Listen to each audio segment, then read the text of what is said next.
Hi, I'm Mr. Frog.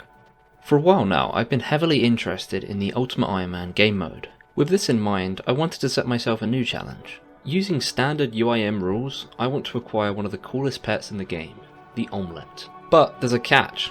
In addition to these rules, I will also not be allowed to leave the island of Zeah. This means I will have to obtain all of my gear, stats, and supplies in the local areas. Can it be done? Welcome to Overzealous.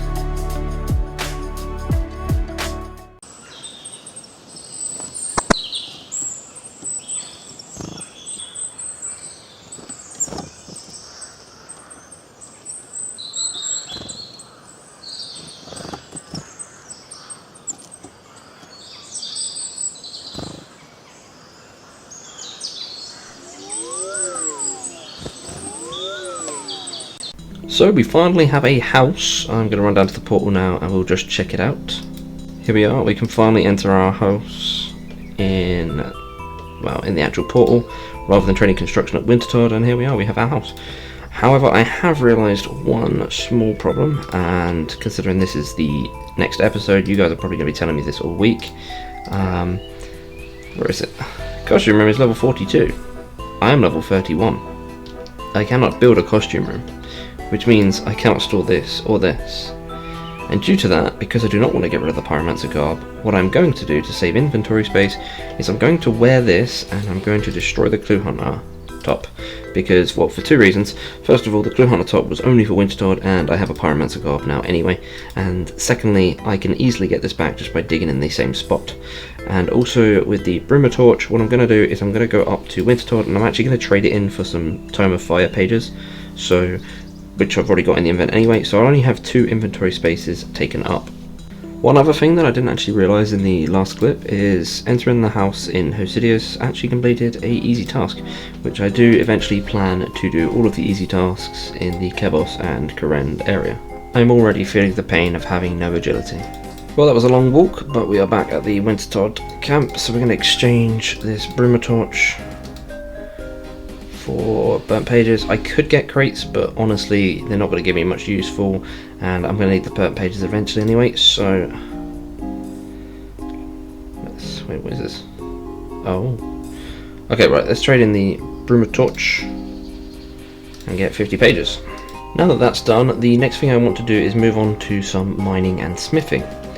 Unfortunately, within the Zeah region, early level mining and smithing is very limited.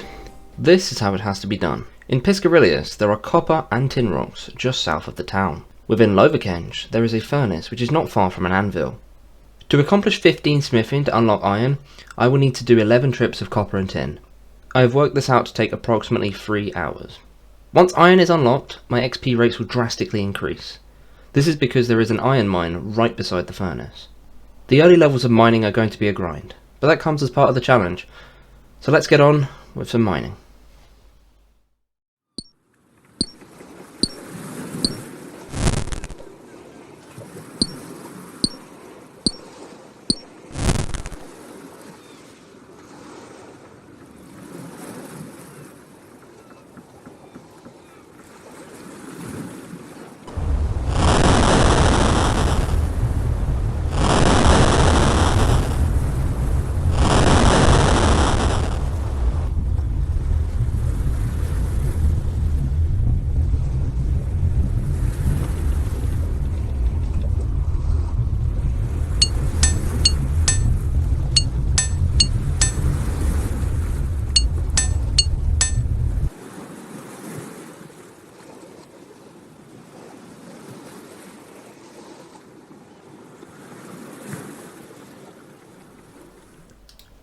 So we've just finished up with what should be the last inventory we need to mine. We're going to head over to Lovekenge, we're going to smelt all this up, make it into bronze items. That should get 15 smithing, which will allow us to use iron. And this is going to allow the XP to go up massively, and we can start making what we actually need for the future. And here we have 15 smithing. This will now unlock iron ore, which is beautiful. We're going to use up this last bar on just a dagger. And this now means that we can mine the iron that is right next to the furnace. And like I've said many times now, this is going to speed up the XP a lot. And I no longer have to do the annoying walk all the way from Piscarillius. So now we're going to be mining the iron ore. We're going to be smithing it because we want to aim to get, where is it? 20? Yeah, we want to get 20 smithing because I want to make iron arrowheads. I'm currently sat at 20 mining. Once I get one more level and I hit 21, I'm going to head up to, where is it? I'm going to head up to here and I'm going to buy a mithril pickaxe. And there we have 21 mining. I am getting a couple of gems while mining, but I'm going to be dropping them because I can't really do anything with them right now. But like I said, I've got 21 mining, so I'm just going to head up to the mining shop and buy a mithril pickaxe to try and speed this up a little bit. And there we have a mithril pickaxe for 1.7k. So I was trying to walk back to the iron mine and I didn't have enough energy. And you have to run past some king scorpions. And they killed me. So this is the first death of the account.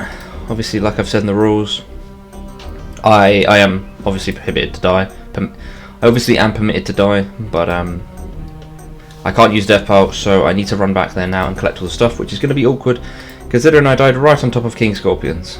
So it's not the first time I had to deal with something like this while being a low level account, as you've seen on the other series, but hopefully we can go over here and grab this without the king scorpions attacking me. They're all the way over there, so we should be okay. Let's grab all of this and the iron ore. I don't think I'll lose any of it. I'm pretty sure none of it gets destroyed, so let's pop that on and that on, and we can get back to mining and smithing. And there is 20 smithing. This now allows us to make iron arrowheads, which we will be using in the future to make lots of iron arrows. This is also convenient because these stack in the inventory, so I can just put these on here and I'll shove them in the corner, and then I can carry on with the mining and smithing. So since the mining, we just got a evil Bob random. I'm going to take this because this should give fishing XP. It should put me, I think, to level 7. I'm going to complete this real quick. There we go. Right, so we can hand this in now. I'll go through the portal. Should get, I think, 7 fishing.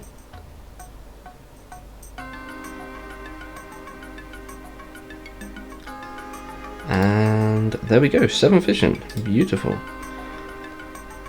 And now let's get back to some mining. So we're in the middle of mining and we got approached with a maze random, so we're going to take this on and see if we can get anything useful from it.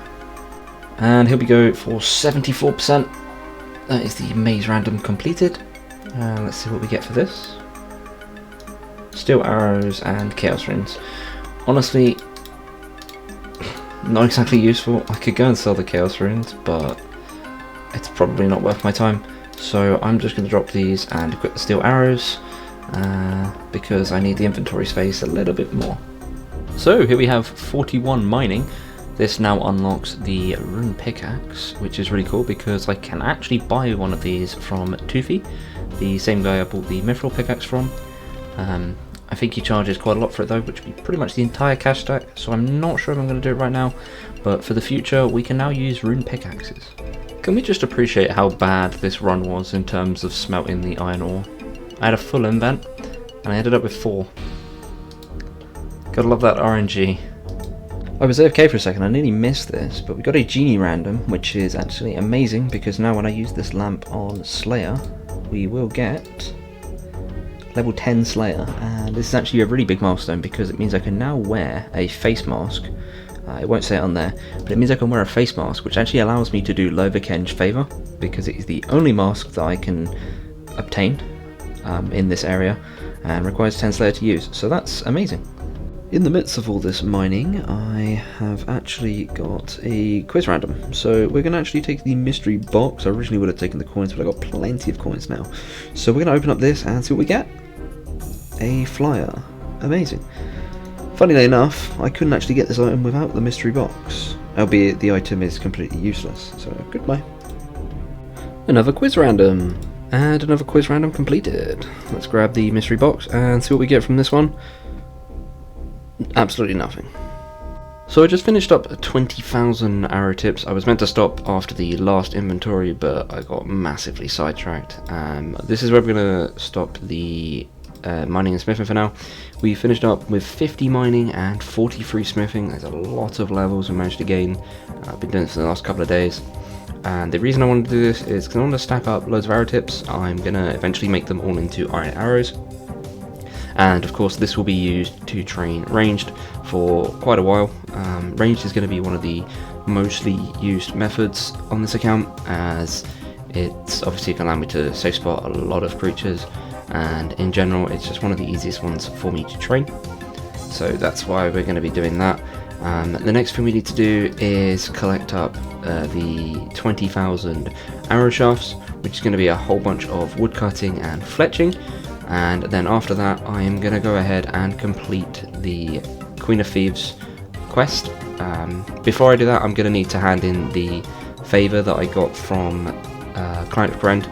If you remember in the previous episode, I destroyed the scroll, or it might be the episode before that. Either way, I destroyed the scroll. I'm going to go claim that back from Veos, and I'm going to use that on the Piscarilius house, so I can do the Queen of Thieves quest, which will then allow me to go into the Warrens, and there's a shop down there that does actually sell feathers. I did mention this in the first episode, very briefly, but it's the only shop on Zeah that I can think of that actually sells feathers, so we're going to get that done so I can buy the feathers from there, and obviously make the headless arrows, and then make all of that into iron arrows. Sorry, this has been a long rambling explanation, but that's the target for now. So I'm going to head over to the Shazian general store so I can buy an axe, and then I'm going to try and get a knife. I'm not actually sure where I can get a knife.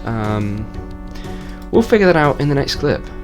So we're just grabbing the axe from the Shazian general store, and I'm going to have to do a quick bit of research to see where I can get a knife from. I didn't actually consider that this would be a difficult part, but as I'm pretty sure there aren't any charters on Zeah, that is where I'd normally get a knife from if needed. But like I said, they aren't on Zeah, so we're going to have to find an alternative. So apparently you can buy a knife in the shop where I was getting the potatoes from, and there we go, we can get a knife from here. So now we can begin what we need to do next, and that is to get started on making a whole load of arrow shafts.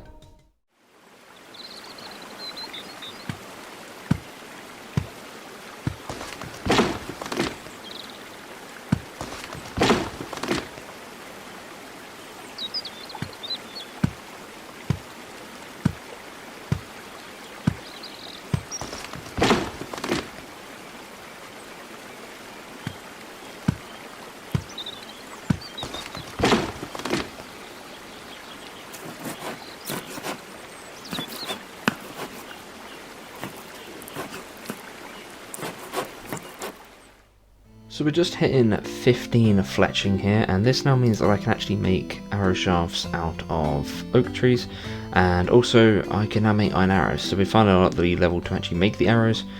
I'm just going to fletch this last log that I got extra, but this now means that I can use oak trees, which is a lot less tedious than doing the regular trees like I previously was. So here we have what should be the last chunk of logs that I need to cut up into shafts. This should get me the amount that I have in arrow tips, actually a little bit more, but then we're going to head over to Veos and get the 20% favour that we need for the quest, and then we're going to get the Queen of Thieves quest done. Before I can attempt this quest, I need to obtain myself a stew. On a regular account, this would be a very easy task, as I could just buy one from the Sears Village pub. However, as this account cannot leave Zeah, this is not so simple. Due to this account's restrictions, I'm actually going to have to get 25 cooking so that I can make a stew. Due to this, I will need to start fishing to acquire the supplies needed to train cooking. Normally, I would use the fishing spots on the east of Zeah. However, as I am still a low level, it would be quite dangerous to fish next to hobgoblins that reside there. So, for this period of training, I will be using another spot to fish, one that is rarely used for training. On the northern part of Piscarilius, there is a fishing spot that is completely safe to fish at. In addition, this spot is also very close to a range. This will allow me to fish and cook, not only safely but also efficiently. Now that I have my method in mind, I can begin the next grind. Thank you all for watching, I'll see you all again next week.